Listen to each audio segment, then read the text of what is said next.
G'day, guys. Welcome to another podcast episode of Keith's Pod. So, this one is quite soccer themed. It's our predictions pretty much of the FIFA 2026 Soccer World Cup. So, guys, I'm with my cousin Brendan again. How are you, Brendan? Good, mate. How are you?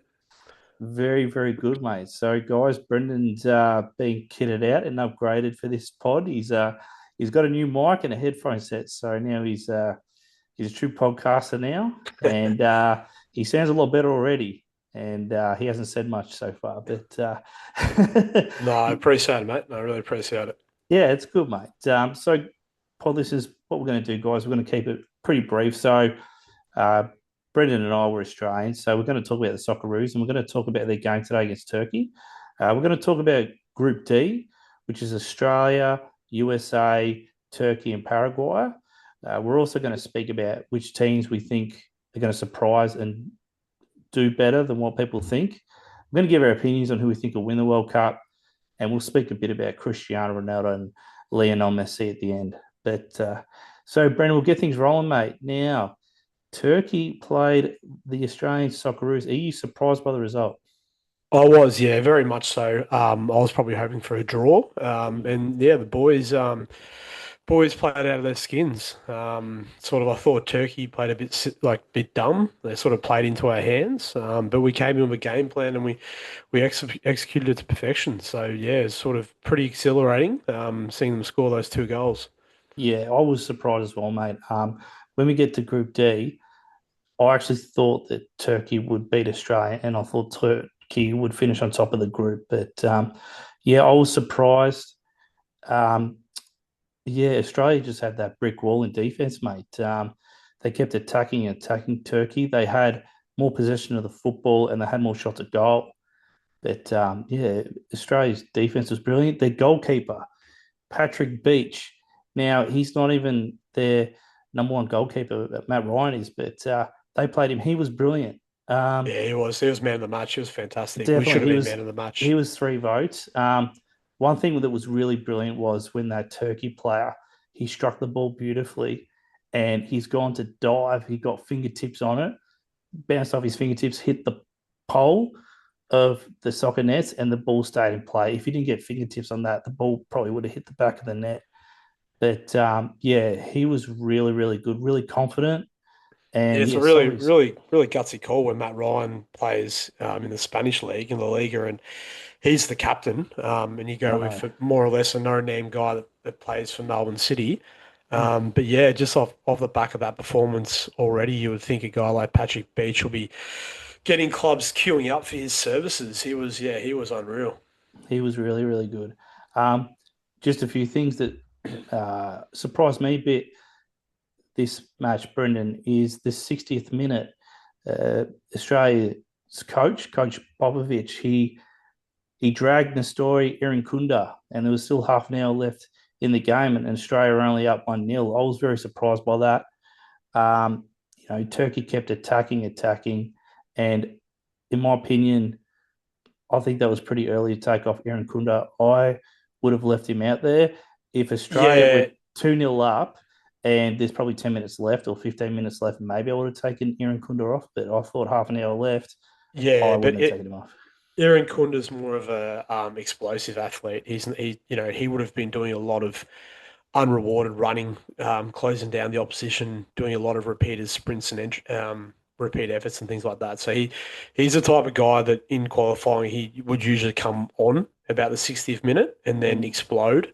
When I went to the Curacao friendly at Amy Park when he kicked two goals or whatever it was off the bench, he came on about the 60th minute mark. So everyone was sort of expecting that. But yeah, he's not the type of guy that will play a full 90 minutes, even for Watford. He generally plays, he'll you get subbed off or get subbed on. Using his explosive pace is not a real, yeah, fit athlete. Okay. Yeah, very okay. Yeah, good point there, mate. Because this is actually I've seen highlights of Aaron Kunda. This is the first time I've actually seen him play a 90-minute game. Yeah, so I thought that was interesting. And then you had, is it Metcalfe or Metcalf, the guy that scored the Yeah, single? Metcalf, Metcalf, sorry. he actually went to Pegs. He's a Melbourne boy. Oh wow. Yeah, he plays for St. Pauli in the Bundesliga. They've just gone down to the second tier of the Bundesliga. So yeah, Metcalf's a very handy player, but that goal was well, both of them sort of just came out of the blue, didn't they? Just classic Counter Strike, just parking the Mm, bus and in defense. And but yeah, they had to do a lot of defending throughout the game. Sutar was fantastic. Chikati was fantastic. he was. And Cam Burgess as well back there. And Italiano, he had Italiano's his really good. yeah, he had his work cut out against Yildiz. Yildiz, he's a star. They reckon he's going to get signed at Arsenal probably for about 100 million Australian Oh Jesus. for the next EPL season. He plays Juventus. I saw him play when I watched Juventus start of last year. So yeah, they had some real firepower. They've got that bloke for Real Madrid. But yeah, they sort of just played into our hands. I think they were sort of just expecting it to come easily. They were expecting their stars like Calhanoglu, who plays Inter, and Arda who plays Real, to just just make it happen. And especially when Yildiz came on, they were getting over to that left wing a fair bit. But yeah, we just had our big three centre backs down in the penalty area, and they just couldn't penetrate it. Mm, yeah. So look, it was a great game to watch, Brendan. I was surprised by the results. Look, I tell you what, this game, Australia's got America coming up. I think it's going to be Saturday morning for us, 5 a.m. And geez, it's going to be a great game because I was watching the other day Paraguay play America, and America made Paraguay look like a low division world soccer team, and they're supposed to be decent, especially their form coming into the World Cup. Paraguay, they were yeah, they had good form coming in, and America literally pulled their pants down, bet them 4-1, and yeah, I'm really looking forward to that game Y- when Australia play America. Yeah, I watched the mini game of that before, and America they look dynamic. They did. I'd say it'll be a pretty similar game, but I reckon they've got the defenders that can sort of go with Toure and Dirikunda. They got enough pace. Turkey today sort of their defenders didn't look like they were fast enough, so they're really scrapping Mm, when they're sort of in one on one. So I reckon America will have the speed. They've got a few sort of African American defenders that will be fast enough, I think, to go with Toure and Irukunda. And their forwards look a little bit more dynamic and a little bit yeah, they just look a little bit faster and dynamic. It's hard to say compare against Paraguay's defence to Australia's, but Pulisic is a star left winger. He's with AC Milan, and Balogun plays at Monaco in the French league. yeah, he's good. He looks strong. Um, so they look like they've got some real attacking weapons. Mm, But a good thing for us is that they don't have a lot of height. Don't have a lot of height, so we've got that advantage there. If they're trying to whip it into the box, as we did today, and then also too down the other end, if from our set pieces, from corner kicks and everything like that, we might be able to get them there as well. So yeah, it's gonna be an interesting game. what do you think will happen? How do you think we'll go? Look, I think America are going to they're going to really play well this tournament. In front of the home crowd. I see them coming out of group stage and potentially go to a quarter final or even a semi final. Back in 2010, America actually got to a semi final. So I know the list is completely different from then, but yeah, geez, the way they just made Paraguay look terrible. Yeah, it's going to be a really interesting game. A really interesting game. I hope it's a draw at least. We both love the Aussies. We don't want to see them lose, but yeah, it's going to be a really interesting game, that one. Yeah, Brendan, I've just got some details here. We can talk about Group D. I'll kick off just speaking about the Socceroos, mate. So this is actually the seventh World Cup Australia's been in. So 1974 was the first time. And then back when we were in high school, 2006, with that really good side, they had like multiple English Premier League sides like Lucas Neal, Brett Emerton. They had Mark Viduka, Harry Kuehl, Tim Cahill, probably the greatest Socceroo ever. Marco Brasciano played in the Italian League. Mark Schwarzer was keeper for Middlesbrough. They had a good list, and I remember they got out of the group stage and got to Italy. They played against Italy, and they got that penalty. There was like a minute left in the game, and they kicked that penalty, and they won that game 1-0. But geez, if that didn't happen, would have been interesting to see how far that team could have got.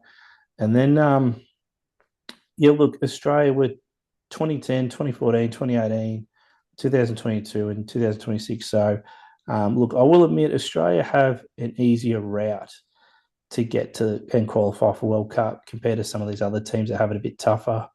These South American teams. You put you get some of these South American teams that miss out a lot. They play against these Asian sides that are just going to romp them like Australia do. But look, it's great. Australia, they have this easier route and they get an opportunity to play in the World Cup. It's great.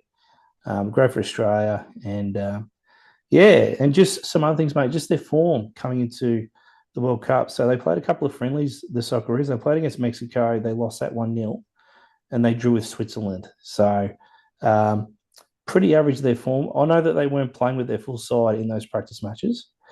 Um, Look, my opinion, I think Socceroos are going to finish third, maybe second of Group D. Um, I was on Turkey. I thought Turkey were going to finish on top. Um, Look, I still think their talent. They just couldn't get the ball in the back of the net against Australia. They were dominating, had more of the ball, more shots at goal. I think they can potentially turn around against America and Paraguay, and I think they're more than capable of. They're going to go into those games as favourites, in my opinion, and they could very well win that. But yeah, so I think Australia third, maybe second. I actually had a look, Brendan, and there's in all the groups, 8 of those groups. If you finish third, you go through to the last 32. So obviously, it depends on how many goals you kick as a team and how many you give away. But if Australia do finish third, or whoever finishes third, they've still got a good chance of progressing out of group stage and getting in the last 32. So that's pretty interesting. And just some dot points here, mate. Just some of the players, pod listeners, to look out for when you're watching Australia games and really take notice of was Nestoria and Kunda, obviously, kicked that brilliant goal, dodge and weave between a couple of players and hit the back of the net. That was absolutely spectacular. I actually watched an interview of Ian Kunda. He was born in Tanzania, Brendan, and Tanzania. Tanzania, sorry. Yeah, Tanzania, and he migrated here when he was like 3 months old with his parents. So that's interesting. I did a bit of research on Tanzania. It's East Africa, population of 70 million. So yeah, I found that interesting, mate. And we were just talking Yeah, about the big names. Yeah, sorry, you go, mate.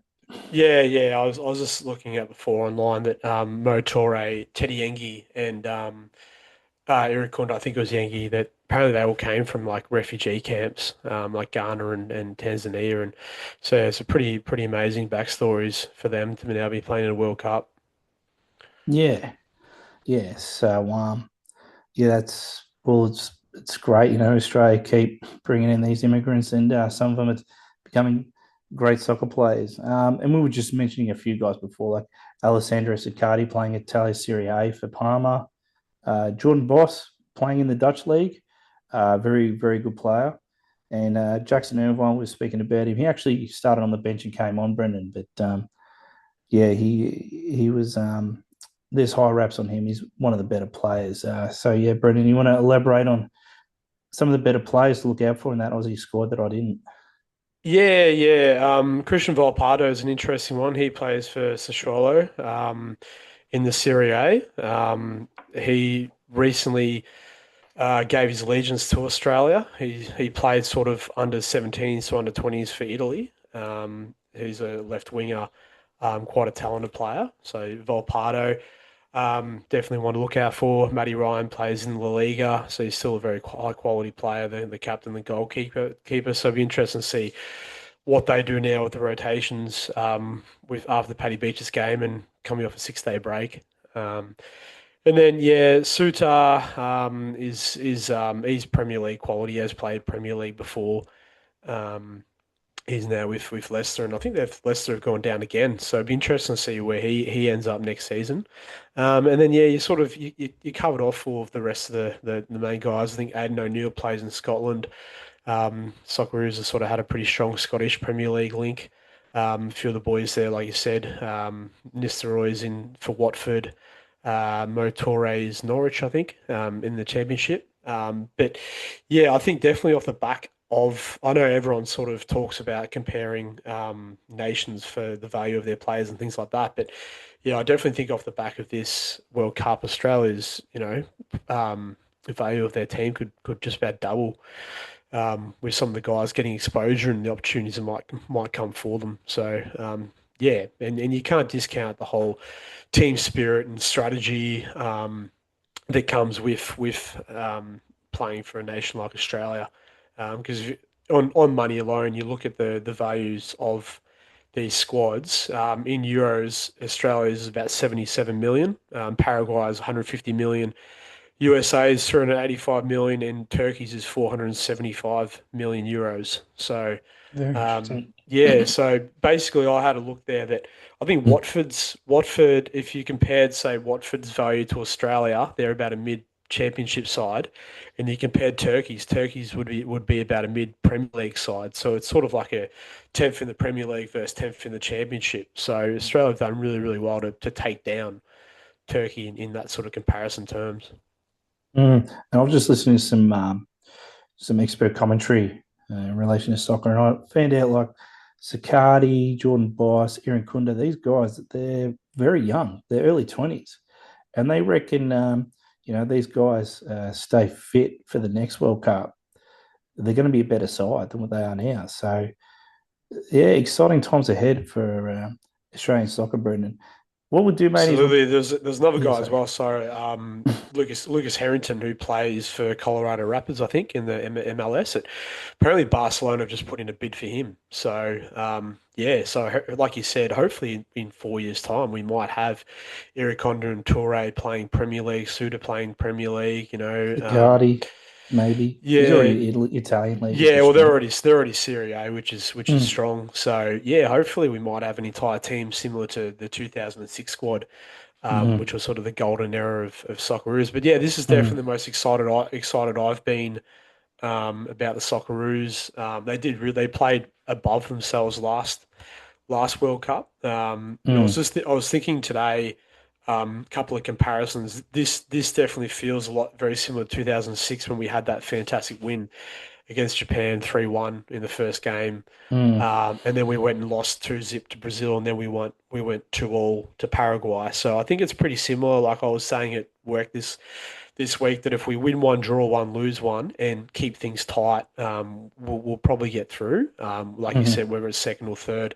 And then watching Turkey today, I remember like first game last World Cup when we lost 4-1 to France and Australia was parking the bus inside the penalty area. The France, what they did really well that Turkey didn't do well today was keep moving the ball side to side and then whipping it in for blokes to have sort of like header opportunities. But yeah, USA and Turkey don't really have that taller guys. So yeah, I'm pretty confident, like you were saying, that I think we can at the very least get through to the round of 32 and possibly even get through to the round of 16. So, which would be fantastic. Yeah, it would be, mate. We'll get to Turkey now. Feel free to chime in, but I'll just explain what I've got here, mate. So yeah, just some interesting things about Turkey. They've qualified for the World Cup only three times. So 1954, 2002, and 2026. And in 2002, they finished third. So, it looks like they were on the rise 2002, and then they just didn't qualify till this World Cup. So that's very, very interesting. Um, in terms of the Socceroos, this is the first time they've ever beaten Turkey. So they played each other twice in 2004 in friendlies, and Turkey won both those. In terms of their form, Turkey coming in, it was awesome. They've actually, before this game, they won their last eight international friendlies. Just a few of those countries they played. They played Kosovo, Romania, North Macedonia, and Venezuela. So they're not top tier countries, but they still got the wins against them. That's just a few of them that they've beaten. Um, I think I've got them that they're going to finish top of Group D, and I'm backing them. I think they still can. Um, they just they had chances to win today.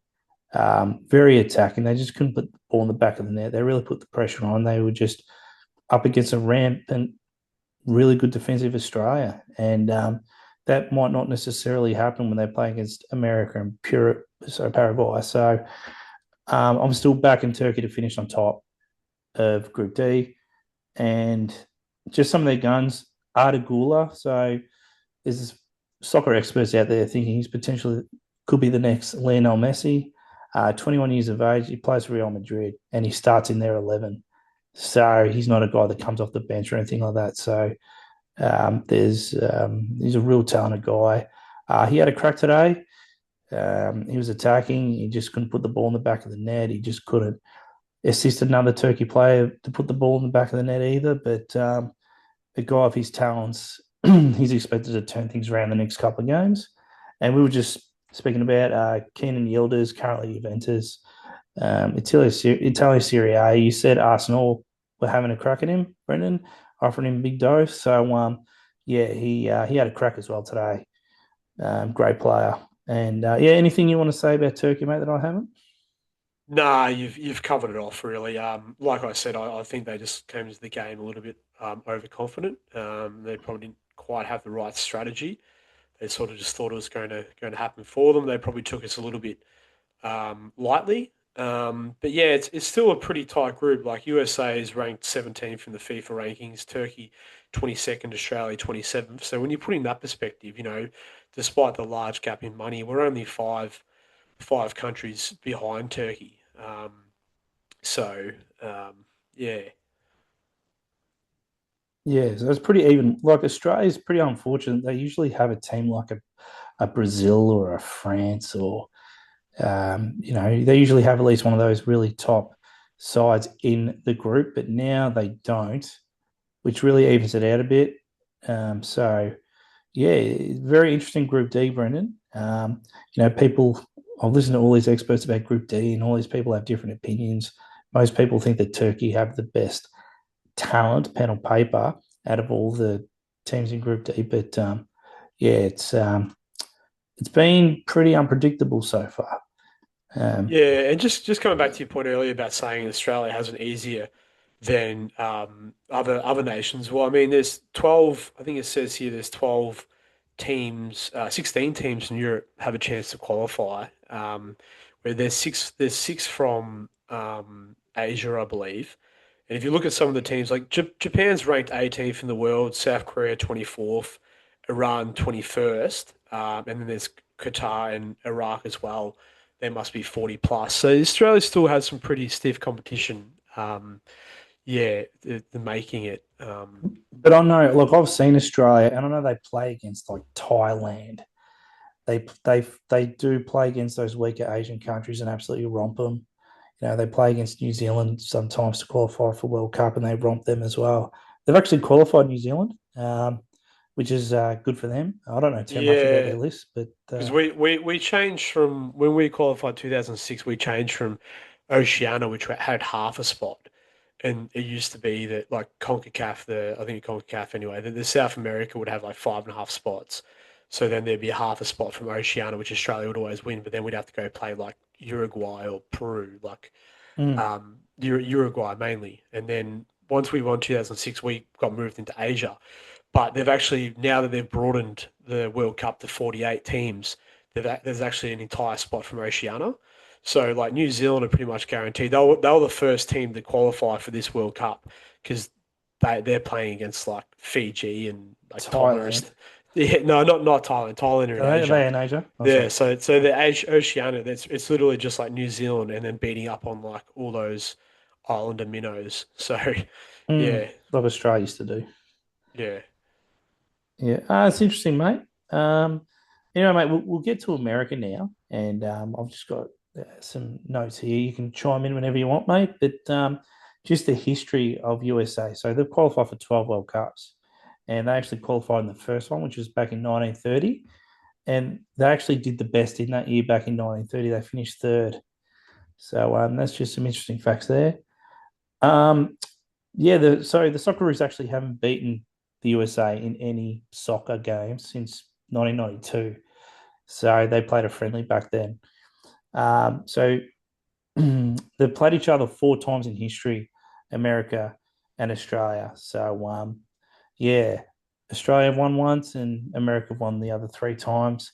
Their form leading in, so they played two friendlies. So they played against Senegal and beat them 3-2. And they also beat Germany. So, friendlies, I know better players don't play in these half the time, but, they had some good form coming into this World Cup. So, yeah, Senegal and Germany, they're good international sides. Yeah, so how I think they'll go in Group D, I had them penciled in for second. But watching Australia, it could be. I think Turkey will be on top, and I think Australia or USA will be second. But yeah, I do have here America. I thought they'd be second. Um, but we're gonna have I, a I, I more. think watching the atmosphere there at Sophie Stadium for the game against Paraguay, like I think the home support will really lift America. I think they look Mm, better than Turkey do. I reckon the pressure will get to Turkey. They're first. It's just that type of nation. I think that the pressure expectations of the squad they've got will really get to them. I mm, think America will be the top side through, and then I think we'll probably be second. yeah, fair Then call. Turkey might be like the third place team that gets through Paraguay last, but obviously there's a lot of water to go under a lot of water to go under the bridge. Mm, yeah, so Group D is very interesting, mate. Paraguay got flogged against America. You never know; they could win their next couple of games, and they finished second. So yeah, it's a very interesting, very tight group that one. Um, in terms of their better players, I've just got a few here, mate. We've mentioned them before. So following Balogun, so he's basically a taller version of a Iran Kunda, in my opinion. He's quick and whippy, but he's a bit taller than Iran Kunda. But yeah, we said he was AS Monaco, so playing in the French league, Division One. And we were talking a bit before about Christian Pulisic, who plays for AC Milan, and Weston McKennie, who plays for Juventus. So AC Milan and Juventus, both strong clubs in the Italian Serie A. Do you want to say anything else about the American players, mate, that I haven't? No, no, I think you've covered that off pretty well. Pulisic's the star there, plays at AC Milan, the striker that plays with uh, Balogun plays in Mm, Monaco. Yeah, any of these guys that obviously play in the big European leagues, they command a lot of money. They're high quality players. mm, I think Pulisic will give us some headaches from what I saw of him today. mm, Versus Yildiz, looked like Yildiz wants to dribble the ball, whereas Pulisic wants to sort of more um, take players on. And he's quite fast. I reckon that will give us some headaches. I think like Turkey's problem today, what they probably should have done more is, and what I worry about with USA is that now they've got a week to prepare for the mm, style, the way we play, which I'm a bit worried about. I reckon what Turkey should have done today is they should have let us try to dribble the ball out a little bit more, then intercept and then try to play in behind, instead of just letting us sort of get all the numbers and then just taking shots from the edge of the box or trying to dribble through. So I think America will be prepared. I don't think we'll beat America. Like I said, the Brazil will the 2006 World Cup we lost to Brazil 2-0. If we kept it mm, something like that, I think that would be a good result. And then hopefully we can win or draw against Paraguay, mm, and then get through with results going our way. mm. Yeah. All right, mate. So now we'll get to Paraguay, mate. So I've just got some notes here. Feel free to chime in. Um, they've actually had a pretty solid history in the World Cup. They've qualified for 10 World Cups. In terms of Paraguay's record against Socceroos, Paraguay have actually never beaten the Socceroos, Brendan. So they've played each other five times. Australia have won two of those games and they've drawn in the other three. So that's when Australia come up against Paraguay, they're going to come up with confidence because they've had such a good record. Yes, teams do change a lot over the years, but yeah, Paraguay, they don't. play well against the Socceroos, and the history's been proven there.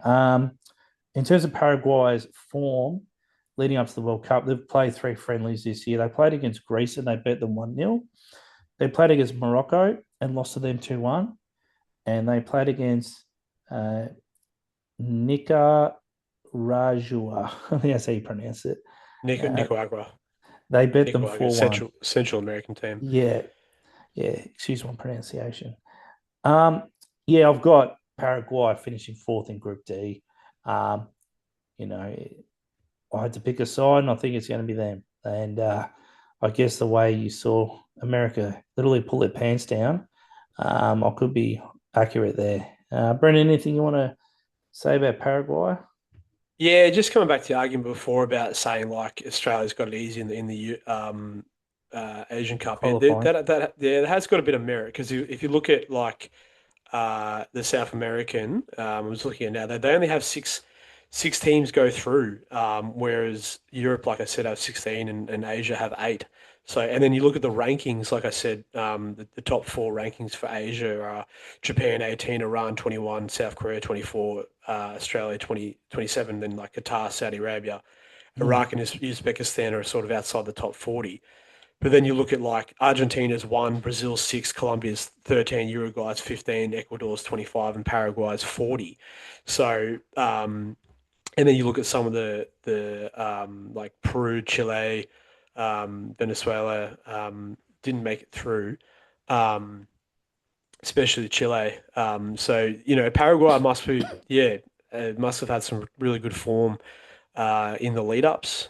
mm, And yeah, they're obviously there for a reason. So I don't know much. I'm not going to admit to saying I know much about Paraguay. I've just got up. They've got a few players that play. A couple of players play at Brighton in the Premier League. They've got a player at Strasbourg in the French league. Then they've got some players in America and Brazil, the local Brazilian and Argentinian league. So they're going to have a good team. And they're known for being defensive as well. mm, Their identity is tough defensively, physical, disciplined, counter-attacking, and dangerous from set pieces, which sounds like Australia. So that's our identity really. So mm, that'll be a really interesting game. That they're two teams that are defensive minded, mm, physical. So it's sort of it's hard to predict what will happen there. mm. Yeah, so just further on, I've got some notes here about Paraguay. It's just a couple of better players to look out for. I've got here Gustavo Gomez. He plays for Palmeiras in the Brazilian League Division One. So I've heard about the Brazilian League, and it's a very attacking league. Yep. And a lot of players just like to shoot. A lot of these teams, they have a lot of shots at goal. And I've also got here Julio Enquiso.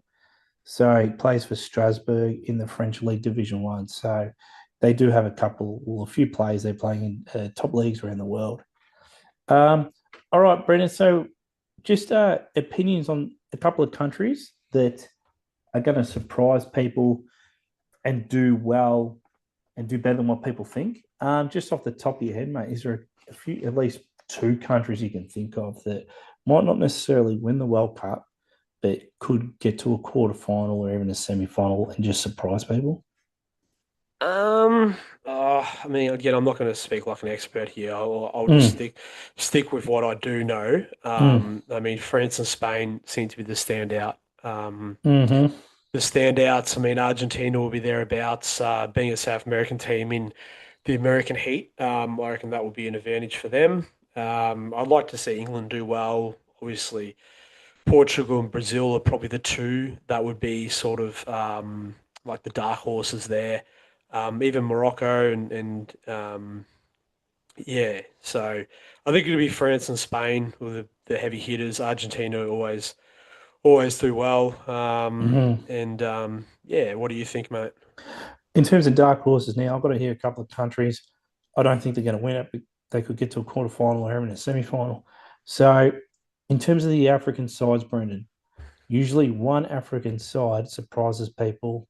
They get to like a quarter final or even a semi final in a World Cup. That team, in my opinion, I think is going to be Senegal. Just looking at their list, like they've got really good young talent, and all their young talent are playing in top divisions around Europe. So I know that I had a look at their list. They've got a couple that play for Chelsea. They've got to play the place of Tottenham Spurs. They've got to play the place of Everton and their English Premier League sides. And then they've got one that plays for Lyon, which is a strong club in the French League, Division One. And they've got a few players playing in the Italian League, Serie A. So in terms of talent, they have got a very talented list, Senegal. And if there's going to be an African side, that's going to surprise people, get to the quarterfinals, even the semi-finals, might not win it, but push. I think Senegal could very well be that side, Brendan. And people are talking up Japan.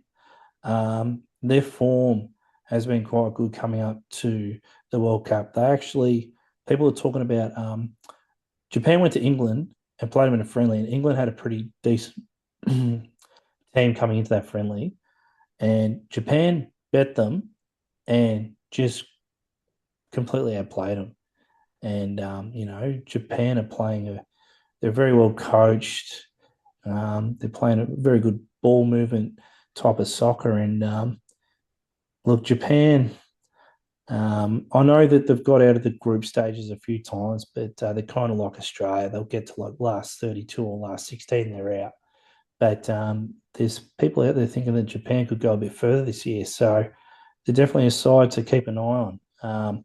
You know, going up to England and beating them in a friendly, it's no easy task. Not many countries can do it. So Oh, it's um, no, absolutely. There's like you said, Senegal, they're 14th in the world. United States is 16. mm, Germany's 10. Morocco's 8. So there's even Belgium's 9. So there's some really, really mm, good teams mm, that, they're not even in the top echelon that are going to be hard to face. And I was just looking here. So if we finish, say, second, we would play the second place team from Group G, mm, which Group G is Belgium, Egypt, Iran, and New Zealand. So probably it would be either Iran or Egypt, mm, which could be favourable. If we finish third, then we'll be looking at the winner of Group E, I, or K, and then it will get a bit harder. We'll be looking at Germany, France, Portugal, mm, Senegal, or Norway, those sort of countries. So mm, ideally, we finish second, and then round of 32, we might cop Egypt or Iran, which would be really, really favourable. mm, Not getting ahead of ourselves too much, but yes, yes, mate. Anyway, I have a similar opinion to you about who looks like they're going to win it. So you mentioned France and Spain before, two strong clubs. I've got the same opinions. France have so much depth. Like even not their first 11, but even their second 11 would beat a lot of countries. They got so much depth, France. So yeah, the when I watched Juventus that game, Juventus play Fiorentina. There's mm, this guy Turam. So Turam's brother plays for Inter, I think, and he's in the French squad. But his brother Turam, the younger one, was a centre back, and he kicked 2 goals that game. And like, I just can't believe this guy isn't in. He's played for France, but I can't believe he's not in the French squad. So just to sort of elaborate on what you're saying, how they've got strong they are. extreme depth. And if he played for Australia, he'd be our best player. So Mm, um, yeah. yes, And yes. So Golden Boot, mate. Who have you got for Golden Boot? look, it's pretty hard to not choose Kylian Mbappe. Yeah, So because I think he got the golden boot last time. yeah, obviously you've got to go with a team that's going to go deep. Mm, So go past Mbappe or maybe Yamal from Spain or Harry Kane, there or even Erling Haaland. Sorry, Haaland. yeah, plays in Uh, Norway. yeah, I mean he's a type of player that could easily Norway might not go that deep, but he could easily get a couple of hat tricks and put him right up there. Mm, yeah. So yeah, Spain as well. They won the 2024 European Cup, and they've got a lot of good young talent as well. So look, if it is a France and Spain final, that'd be fantastic. So many people watch it. It'd be a bloody good game. It'd be a bloody good game if those two countries played against each other in the final for the World Cup. What we'll do, mate, is we'll speak about Lionel Messi and Cristiano Ronaldo. So Lionel Messi's 38 now, and Cristiano Ronaldo is 41. Um, so I'll just speak about Lionel Messi first. Feel free to chime in when you want, but he's 38 now. I always felt he would play this World Cup when they won the World Cup last time. I knew he had one more in him. He's forming the two friendlies for Argentina coming up. He's played in them. And Argentina played against Iceland and Zambia leading up to the World Cup, and he kicked a goal in both those games. So his form's been good. He's done the job. Typical gun player. And also his form for Inter Miami, I looked into him, and in 13 games, he's kicked 12 goals. So, he's about a goal a game, and he's a superstar. He's expected to play well again. It'll be interesting to see if he has another World Cup in him. He'll be 42 at the next World Cup, so that'll be interesting. And Cristiano Ronaldo is now 41. I'm kind of surprised that Portugal are still insisting to keep him around instead of getting a young guy to take his spot. But look, the guy can still play.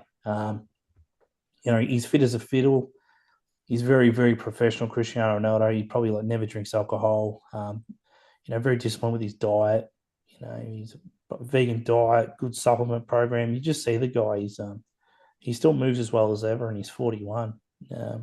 So, in terms of Portugal, have played a couple of friendlies leading up to the World Cup, and they played against Nigeria and Chile, and he didn't kick a goal in either of those games. He could have. He missed some opportunities. Portugal did win both those games, so at the end of the day, he didn't play to the standard that he would have liked. But Portugal still did get those wins, and he currently plays for Al Nassr in the Saudi Arabian League. And in terms of this season, I've got here in 30 games played, he's kicked 28 goals. So in terms of club level, he's still elite, going at practically about a goal a game. And yeah, look, it's next World Cup, he'll be 45. So I don't think he'll be playing soccer at the age of 45. So yeah, look, interesting times, mate. But anything you want to say about Lionel Messi and Cristiano Ronaldo, mate? Oh, not much more than you just elaborated on. I saw those two missed opportunities that Ronaldo had for Portugal, and he looked pretty rusty. I'd say the Saudi League and Al Nassr, the standard would be a lot lower than what he'd be playing at the moment. So it Mm, might take him a moment to adjust, but he's still absolute class. Obviously, he's still chasing a major title for Portugal. mm, So that's probably what his aim is. They're sixth, I think, in the world. So they're mm. not. It's not completely fifth. Yeah, fifth. It's not completely out of the equation. It would be definitely a fairy tale way for him to end his career. And apparently, Messi is 3 goals behind the all-time World Cup goal scoring record. Who's So got that that record? Miroslav Klose, he's a German, I think. Okay, interesting. And yeah, so that's probably what Messi's going for. And obviously, Argentina is still there's still a real shot at the World Cup as well. Mm, And Messi, playing for Inter Miami and playing in America, he's probably got a bit of an advantage with the conditions, the stadiums, mm, local knowledge, and things like that. And in the way he plays, being a bit of a what do they call him? A field. What do they call Brian Myers? One of those field surveyors or whatever they call them. Yeah, he still has the step and the pop and the explosiveness and the skills and whatnot mm. to still be a menace. So yeah. Do you think their coaches, so the coach of Portugal and the coach of Argentina, they're going to look to use Messi and Ronaldo as more impact players, start them on the bench, and if there's anywhere from half an hour, 15 minutes left in the game, they get them on? Or do you reckon they're going to play more game time than that?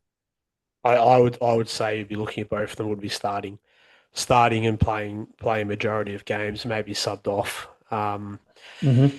Yeah, maybe some of the early games they might be rested, they might be managed. But yeah, I think just with the aura of the players and having them on the field, you'd be sort of crazy not to use that to your advantage. Mm. Yeah, so they might potentially in the group stages, Brendan, we might not see a lot of game time from both Ronaldo and Messi, but if those countries do go deep, quarterfinals, semi-finals, even push for the finals, we're probably going to see Messi and Ronaldo getting more game time potentially. Yeah, mate. So, anything else you want to speak about with the World Cup? Nah, just you're going to get up 5 a.m. on Saturday to watch? I will, mate, and I'll get you on the texties. I'll message you throughout the game. Maybe we'll have to do a live vlog, mate.